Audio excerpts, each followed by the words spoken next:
ਜਦ ਇੱਕ ਹੋ ਗਏ ਆਪਾਂ ਸਾਰੇ ਵੀ ਜਿੱਦਣ ਆਪਣਾ ਰਾਜ ਆ ਗਿਆ ਆਪਣੀ ਸਾਰੀ ਮੰਗਾਂ ਵੀ ਪੂਰੀਆਂ ਹੋਣੀਆਂ ਮਹਾਰਾਜ ਵੀ ਬੰਦੀ ਸਿੰਘ ਵੀ ਰਿਹਾ ਹੋਣੇ ਆ ਜੀ। ਮਹਾਰਾਜ ਨੇ 4 ਕੁੰਟਾਂ ਦਾ ਰਾਜ ਦਿੱਤਾ ਸਾਨੂੰ ਤੇ ਆ ਨਿਗਾਹ ਰਾਜ ਦੱਸਿਆ ਨਹੀਂ ਮਹਾਰਾਜ। ਮੈਂ 4 ਕੁੰਟ ਮੈਂ ਉਹ ਖਾਲਸੇ ਦਾ ਰਾਜ ਹੈ ਨਾ, ਬੜਾ ਤਗੜਾ ਰਾਜ ਦੱਸਿਆ ਮਹਾਰਾਜ ਸਾਡਾ। ਸਰਕਾਰਾਂ ਦੀ ਨੀਤੀ ਹੋਰ ਕਮਿਊਨਿਟੀਆਂ ਨਾਲ ਅਲੱਗ ਹੋਏਗੀ, ਪਰ ਸਿੱਖਾਂ ਨਾਲ ਹੀ ਸਿੱਖਾਂ ਨੂੰ ਹੀ ਕਿਉਂ ਹਰ ਵਾਰੀ ਮੋਰਚੇ ਲਾਣੇ ਪੈਂਦੇ ਨੇ? ਬਾਣੀ ਬੜਾ ਕੁਝ ਖਾਉਂਦੀ ਮਾਰੇ ਕਹਿੰਦੇ ਮਸਤਾਨੇ ਦਵਾਨੇ ਪ੍ਰਧਾਨੇ ਮੈਂ ਦੇਖਣ ਨੂੰ ਮਸਤਾਨੇ ਇਹ ਲੱਗੀ ਜਾਣਗੇ। ਇਹ ਜੇ ਸਰਕਾਰ ਨਾਲ ਪੰਗਾ ਲੈਣਾ ਤਾਂ ਵੀ ਮੂਹਰੇ ਨੇ। ਪੂਰਾ ਯੁੱਧ ਹੋਣਾ ਮਹਾਰਾਜ ਵੀ ਜੰਗ ਯੁੱਧ ਲਿਖਿਆ ਵਾ ਹੀ ਹੈ ਉਰੇ ਹੋਣਾ ਜੀ। ਆਪਣਾ ਇੱਕ ਸਪੇਸ ਸਾਨੂੰ ਕ੍ਰੀਏਟ ਕਰਨੀ ਪੈਣੀ ਹੈ, ਆ ਸਾਡੇ ਲਈ ਜ਼ਰੂਰੀ ਹੋ ਗਿਆ ਅੱਜ ਦੇ। TV 84 ਇੰਡੀਆ ਦੇ ਨਾਲ ਜੁੜਿਓ। ਮੈਂ ਰਜਿੰਦਰ ਸਿੰਘ ਸਭਰਾ। ਬੰਦੀ ਸਿੰਘਾਂ ਦੀ ਰਿਹਾਈ ਅਤੇ ਸਿੱਖਾਂ ਦੀਆਂ ਪ੍ਰਮੁੱਖ ਮੰਗਾਂ ਨੂੰ ਲੈ ਕੇ 7 ਜਨਵਰੀ ਤੋਂ ਮੋਰਚਾ ਲੱਗਾ ਹੋਇਆ। ਤਾਂ ਦੇਖ ਸਕਦੇ ਹੋ ਕਿ ਚੰਡੀਗੜ੍ਹ ਦਾ YPS ਚੌਂਕ ਹੈ, ਜਿਹੜਾ ਕਿ ਮੋਹਾਲੀ ਤੋਂ ਸਿੱਧਾ ਜਿਹੜਾ ਹਾਈਵੇ ਜਾਂਦਾ ਹੈ, ਸਿੱਧਾ 43 ਬੱਸ ਸਟੈਂਡ ਕਹਿ ਸਕਦੇ ਹਾਂ ਕਿ ਇਸ ਜਗ੍ਹਾ ਵੱਲ ਨੂੰ ਜਾਂਦਾ ਹੈ। ਤਾਂ ਇਸ ਜਗ੍ਹਾ ਦੇ ਉੱਪਰ ਸਭ ਤੋਂ ਪਹਿਲਾਂ ਮੈਂ ਦ੍ਰਿਸ਼ ਤਸਵੀਰਾਂ ਦਿਖਾਉਣਾ ਚਾਹੁੰਦਾ ਕਿ ਕਿਸ ਤਰੀਕੇ ਦੇ ਨਾਲ ਜਿਹੜੇ ਗੁਰੂ ਕੇ ਸਿੰਘ ਨੇ ਉਹਨਾਂ ਦੇ ਵੱਲੋਂ ਮੋਰਚੇ ਲਗਾਏ ਹੋਏ ਨੇ ਖਾਲਸਾਈ ਨਿਸ਼ਾਨਾਂ ਦੀ ਅਗਵਾਈ ਦੇ ਹੇਠਾਂ। ਤੇ ਇੱਥੇ ਦੂਜੇ ਪਾਸੇ ਇੱਧਰ ਜ਼ਿਕਰਯੋਗ ਇੱਧਰ ਵੀ ਰਹੇਗਾ ਕਿ ਜਿਸ ਤਰੀਕੇ ਦੇ ਨਾਲ ਬਾਪੂ ਲਾਭ ਸਿੰਘ ਦੀ ਗੱਲ ਕੀਤੀ ਜਾਂਦੀ ਹੈ ਕਿਸਾਨੀ ਅੰਦੋਲਨ ਦੇ ਦਰਮਿਆਨ, ਉਹਨਾਂ ਨੇ ਲੰਬਾ ਸਮਾਂ ਮਟਕਾ ਚੌਂਕ ਦੇ ਵਿੱਚ ਆਪਣਾ ਰੋਸ ਪ੍ਰਦਰਸ਼ਨ ਜ਼ਾਹਰ ਕਰਦੇ ਹੋਏ ਉਸ ਜਗ੍ਹਾ ਦੇ ਉੱਪਰ ਗੁਜ਼ਾਰਿਆ ਸੀ, ਮਟਕਾ ਚੌਂਕ ਦੇ ਵਿੱਚ ਬੈਠ ਕੇ। ਤਾਂ ਅੱਜ ਬਾਪੂ ਲਾਭ ਸਿੰਘ ਦੇ ਵੱਲੋਂ YPS ਚੌਂਕ ਦੇ ਵਿੱਚ ਜਿਹੜਾ ਇੱਕ ਪੱਕਾ ਮੋਰਚਾ ਉਹਨਾਂ ਦੇ ਵੱਲੋਂ ਵੀ ਸ਼ੁਰੂ ਕੀਤਾ ਹੋਇਆ, ਉਹ ਉਸ ਜਗ੍ਹਾ ਦੇ ਉੱਪਰ ਤਾਇਨਾਤ ਨੇ।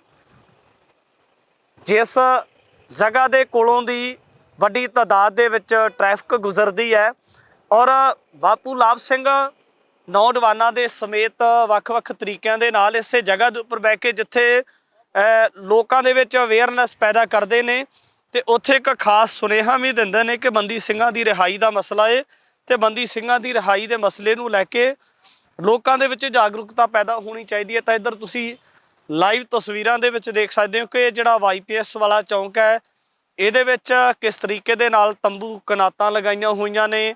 ਗੁਰੂ ਕੇ ਨਿਹੰਗ ਸਿੰਘ ਨੇ ਉਹ ਇਸ ਜਗ੍ਹਾ ਦੇ ਉੱਪਰ ਮੌਜੂਦ ਨੇ। ਅਸੀਂ ਯਤਨ ਕਰਾਂਗੇ ਉਹਨਾਂ ਦੇ ਨਾਲ ਵੀ ਗੱਲਬਾਤ ਕਰਾਂਗੇ, ਤਮਾਮ ਜਾਣਕਾਰੀ ਵੀ ਹਾਸਲ ਕਰਨ ਦਾ ਯਤਨ ਕਰਾਂਗੇ। ਬਾਈ ਜੀ ਵਾਹਿਗੁਰੂ ਜੀ ਕਾ ਖਾਲਸਾ ਵਾਹਿਗੁਰੂ ਜੀ ਕੀ ਫਤਿਹ। ਬਾਈ ਜੀ ਕਿਹੜੀ ਜਥੇਬੰਦੀ ਦੇ ਨਾਲ ਸੰਬੰਧਿਤ ਹੋ?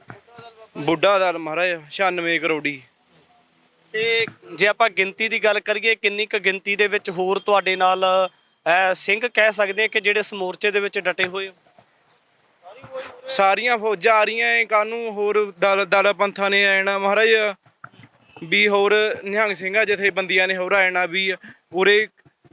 ਪੂਰਾ ਯੁੱਧ ਹੋਣਾ ਮਹਾਰਾਜ ਵੀ ਜੰਗ ਯੁੱਧ ਲਿਖਿਆ ਵਾ ਹੀ ਹੈ ਉਰੇ ਹੋਣਾ ਜੀ। ਬੰਦੀ ਸਿੰਘਾਂ ਦੀ ਰਿਹਾਈ ਬਾਰੇ ਕੀ ਲੱਗਦਾ ਹੈ ਕਿ ਜਿਸ ਤਰੀਕੇ ਦੇ ਨਾਲ ਬੰਦੀ ਸਿੰਘ ਸਰਕਾਰ ਦੇ ਵੱਲੋਂ ਦਿੱਤੀਆਂ ਹੋਈਆਂ ਸਜ਼ਾਵਾਂ ਨੂੰ ਪੂਰੀਆਂ ਕਰ ਚੁੱਕੇ ਆ, ਰਿਹਾਈ ਨਹੀਂ ਹੋਈ। ਗੁਰੂ ਗ੍ਰੰਥ ਸਾਹਿਬ ਜੀ ਦੀਆਂ ਬੇਅਦਬੀਆਂ ਪੰਜਾਬ ਦੇ ਅੰਦਰ, ਜਿਸ ਪੰਜਾਬ ਨੂੰ ਗੁਰੂਆਂ ਦੀ ਧਰਤੀ ਮਹਾਨ ਧਰਤੀ ਮੰਨਿਆ ਜਾਂਦਾ, ਉਸ ਧਰਤੀ ਦੇ ਉੱਪਰ ਹੁੰਦੀਆਂ ਨੇ। ਸਰਕਾਰ ਦੇ ਵੱਲੋਂ ਬਹੁਤ ਵੱਡੀ ਕੁਤਾਹੀ ਵਰਤੀ ਜਾਂਦੀ ਹੈ, ਖਾਸ ਕਰ ਜਿਹੜੇ ਦੋਸ਼ੀ ਬੇਅਦਬੀ ਕਰਦੇ ਨੇ। ਇਸ ਗੱਲ ਸਮੁੱਚੇ ਵਰਤਾਰੇ ਨੂੰ ਲੈ ਕੇ ਸਿੱਖਾਂ ਦੀਆਂ ਪ੍ਰਮੁੱਖ ਮੰਗਾਂ ਨੂੰ ਲੈ ਕੇ ਕੀ ਸੋਚਦੇ ਹੋ? ਬਾਬਾ ਜੀ ਇੱਕਣਾ ਵੀ ਖਾਲਸਾ ਰਾਜ ਆਣਾ ਜੀ, ਹਲੇ ਖਾਲਸਾ ਰਾਜ ਆਣਾ ਵੀ ਹਲੇ ਨਾ ਵੀ ਜਦ ਇੱਕ ਹੋ ਗਏ ਆਪਾਂ ਸਾਰੇ ਵੀ ਜਿੱਦਣ ਆਪਣਾ ਰਾਜ ਆ ਗਿਆ ਆਪਣੀ ਸਾਰੀ ਮੰਗਾਂ ਵੀ ਪੂਰੀਆਂ ਹੋਣੀਆਂ ਮਹਾਰਾਜ ਵੀ ਬੰਦੀ ਸਿੰਘ ਵੀ ਰਿਹਾ ਹੋਣੇ ਆ ਜੀ। ਇਹ ਵੀ ਕਿਹਾ ਜਾਂਦਾ, ਕਹਿੰਦੇ ਕਿ ਸਿੱਖ ਧਿਰਾਂ ਦੇ ਵਿੱਚ ਵੰਡੇ ਹੋਏ ਨੇ, ਜਿਹਦਾ ਕਰਕੇ ਵੱਡੀਆਂ ਜਿਹੜੀਆਂ ਚੁਣੌਤੀਆਂ ਸਰਕਾਰ ਦੇ ਵੱਲੋਂ ਜਾਂ ਵਿਰੋਧੀਆਂ ਦੇ ਵੱਲੋਂ ਕੋਈ ਵੀ ਕੋਈ ਸ਼ਰਾਰਤੀ ਸ਼ਖਸ ਉੱਠਦਾ ਸਿੱਖਾਂ ਦੇ ਵਿਰੁੱਧ ਸੋਸ਼ਲ ਮੀਡੀਆ ਦੇ ਉੱਪਰ ਬੋਲਣ ਲੱਗ ਜਾਂਦਾ ਹੈ। ਕਹਿੰਦੇ ਜਿਹੜੇ ਜਿੰਨਾ ਵੀ ਨਜਾਇਜ਼ ਫਾਇਦਾ ਚੱਕ ਰਹੇ ਨੇ ਸਿੱਖਾਂ ਦੇ ਵੱਖ-ਵੱਖ ਧਿਰਾਂ ਦੇ ਵਿੱਚ ਖਿੰਡੇ ਹੋਣ ਕਰਕੇ ਸਿੱਖਾਂ ਦੇ ਵਿੱਚ ਏਕਤਾ ਨਹੀਂ ਇਸ ਕਰਕੇ ਚੱਕਿਆ ਜਾ ਰਿਹਾ। ਮੈਂ ਤੇ ਬਿਨਾਂ ਯਾਦ ਜੀ ਆਪਾਂ ਨਾ ਖੁਆਰ ਹੋ ਕੇ ਮਾਰਾ ਕਹਿੰਦਾ ਜੇ ਖੁਆਰ ਹੋਏ ਸਭ ਮਿਲਣਗੇ ਬੱਚੇ ਸ਼ਰਨ ਜੋ ਇਹ ਸਾਰੇ ਜਿਹੜੇ ਖੁਆਰ ਹੋਏ ਜੇ ਮਿਲ ਜਾਣਗੇ ਮਾਰੇ ਆਪੇ ਆ ਜਾਣਗੇ, ਕੋਲ ਹੋ ਜਾਣਗੇ, ਇਕੱਠੇ ਹੋ ਜਾਣਗੇ। ਮਹਾਰਾਜ ਨੇ 4 ਕੁੰਟਾਂ ਦਾ ਰਾਜ ਦਿੱਤਾ ਸਾਨੂੰ ਤੇ ਆ ਨਿਗਾਹ ਰਾਜ ਦੱਸਿਆ ਨਹੀਂ ਮਹਾਰਾਜ। ਮੈਂ 4 ਕੁੰਟ ਮੈਂ ਉਹ ਖਾਲਸੇ ਦਾ ਰਾਜ ਹੈ ਨਾ, ਬੜਾ ਤਗੜਾ ਰਾਜ ਦੱਸਿਆ ਮਹਾਰਾਜ ਸਾਡਾ। ਅਜੇ ਹੋਣਾ ਪਾਤਸ਼ਾਹ ਨੇ ਸਾਨੂੰ ਜੋ ਬਾਣੀ ਪੜ੍ਹੀ ਹੈ, ਬਾਣੀ 'ਚ ਸਾਰਾ ਕੁਝ ਦੱਸਿਆ ਮਹਾਰਾਜ ਨੇ, ਸਾਰਾ ਕੁਝ। ਮਹਾਰਾਜ ਖਾਲਸੇ ਦਾ ਰਾਜ ਹੀ ਨਹੀਂ ਤੇ ਕੋਈ ਹੋਰ ਆਣ ਕੇ ਬਹਿ ਜੇ ਇੱਦਾਂ ਜਦੋਂ ਜੀ ਕਰੇ ਮਟਕਾ ਚੌਂਕ ਤੇ ਕਦੀ ਬਹਿ ਕਦੀ ਕਿਤੇ ਬਹਿ ਕੇ। ਖਾਲਸੇ ਦਾ ਰਾਜ ਹੀ ਜਦੋਂ ਬਹਿ ਜੀ ਦਾ ਖਾਲਸੇ ਦਾ ਰਾਜ 24 ਹਮੇਸ਼ਾ ਰਾਜ ਖਾਲਸੇ ਦਾ। ਬਾਬਾ ਜੀ ਇੰਨੀ ਠੰਡ ਦੇ ਵਿੱਚ ਤੁਸੀਂ ਨੰਗੇ ਪੈਰੀ ਹੋ, ਜਿਹੜੀ ਇੱਕ ਤਪੀ ਹੋਏ ਕਹਿ ਸਕਦੇ ਇੱਕ ਠੰਡੀ ਧਰਤੀ ਹੈ, ਮੀਂਹ ਪੈ ਕੇ ਹਟਿਆ, ਇੰਨੀ ਠੰਡ ਹੈ, ਠੰਡ ਦੇ ਵਿੱਚ ਇਸ ਤਰੀਕੇ ਦੇ ਨਾਲ ਬੈਠਦੇ ਹੋ, ਠੰਡ ਨਹੀਂ ਲੱਗਦੀ ਤੁਹਾਨੂੰ? ਫਿਰ ਉਦੋਂ ਯਾਦ ਕਰ ਲਈਦਾ ਨਾ, ਸਾਹਿਬਜ਼ਾਦੇ ਕੋਲ ਕੁਝ ਵੀ ਨਹੀਂ ਸੀ, ਅਸੀਂ ਤਾਂ ਫਿਰ ਵੀ ਚੋਲੇ ਪਾਲੇ।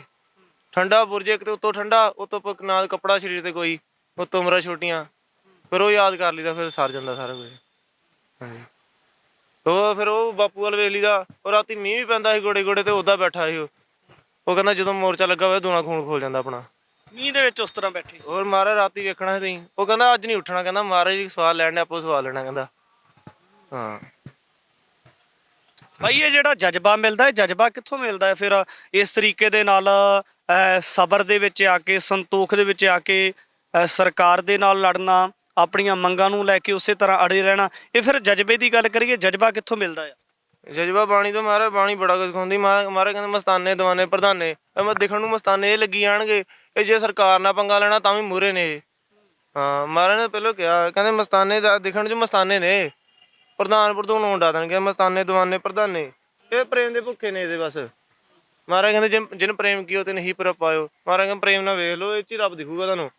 ਮਹਾਰਾਜ ਨੂੰ ਪੁੱਛਿਆ ਹੈ ਨਾ, ਹਾਂ ਵੀ ਪਾਤਸ਼ਾਹ ਤੁਸੀਂ ਤੇ ਚੱਲੇ ਜੇ, ਅਸੀਂ ਤੁਹਾਡੇ ਦਰਸ਼ਨ ਕਿੱਦਾਂ ਕਰਾਂਗੇ? ਮਹਾਰਾਜ ਕਹਿੰਦੇ ਤਿਆਰ ਪਰ ਤਿਆਰ ਫੌਜ ਹੋਊਗੀ, ਬਾਣਾ ਪਾਇਆ ਹੋਊਗਾ, ਨੀਲਾ ਕਮਰ ਕਸਾ ਲੱਗਾ ਹੋਊਗਾ, ਤੇਗ ਪਾਈ ਹੋਊਗੀ, ਤੇ ਉਹਨੂੰ ਨਾ ਤੁਸੀਂ ਪਿਆਰ ਨਾਲ ਵੇਖ ਲਿਓ, ਮੇਰੇ ਦਰਸ਼ਨ ਹੋਣਗੇ। ਕਹਿੰਦਾ ਖਾਲਸੇ ਦੇ ਦਰਸ਼ਨ ਦੂੰਗਾ ਮਹਾਰਾਜ ਕਹਿੰਦੇ 10ਵੇਂ ਪਾਤਸ਼ਾਹ। ਉਹ ਤੋਂ ਅੱਗੇ ਕੀ ਰਹਿ ਗਿਆ?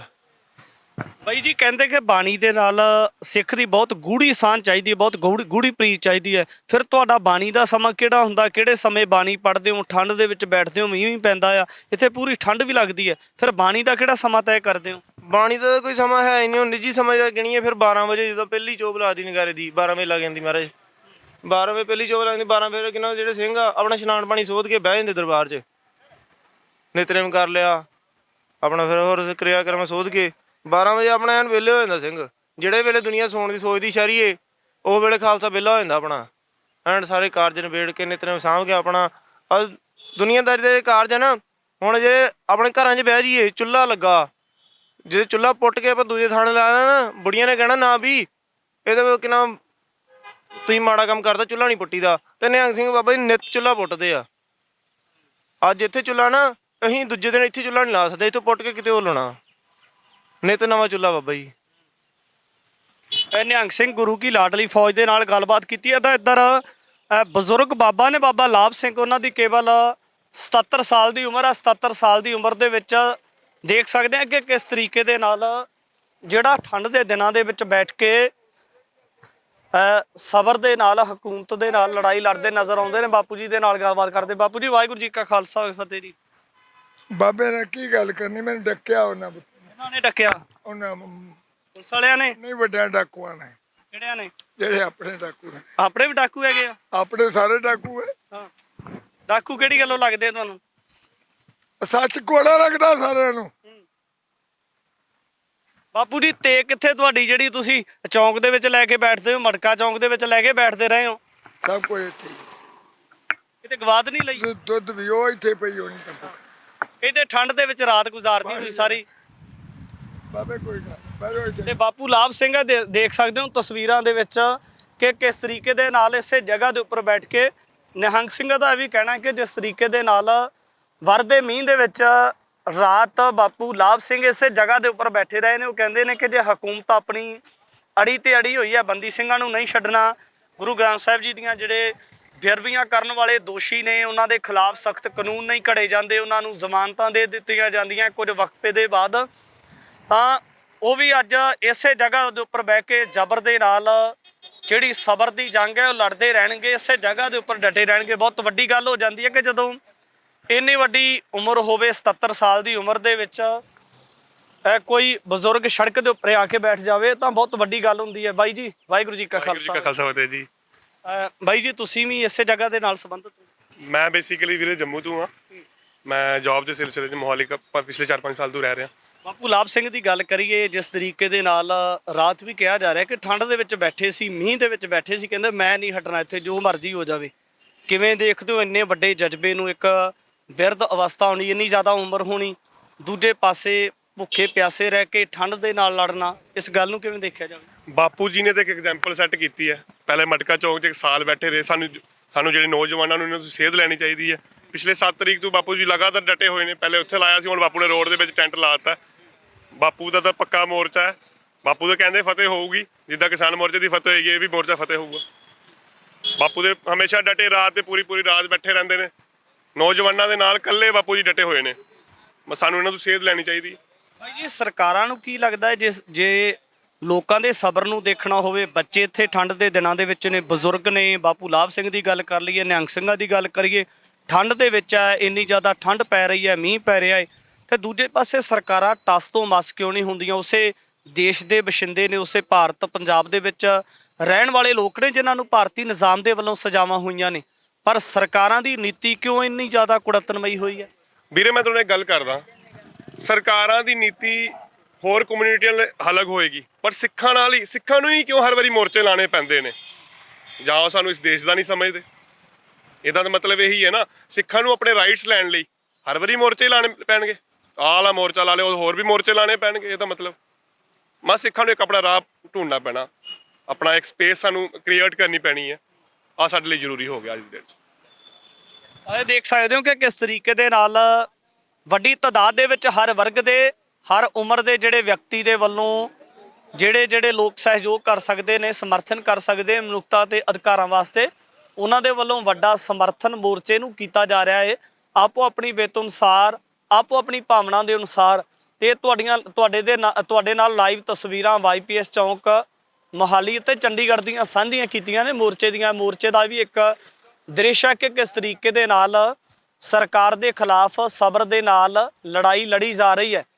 ਆਉਣ ਵਾਲੇ ਸਮੇਂ ਦੇ ਵਿੱਚ ਵੀ ਤਮਾਮ ਪੱਖ ਤੁਹਾਡੇ ਦਰਮਿਆਨ ਲੈ ਕੇ ਹਾਜ਼ਰ ਹੋਵਾਂਗਾ। ਧੰਨਵਾਦ।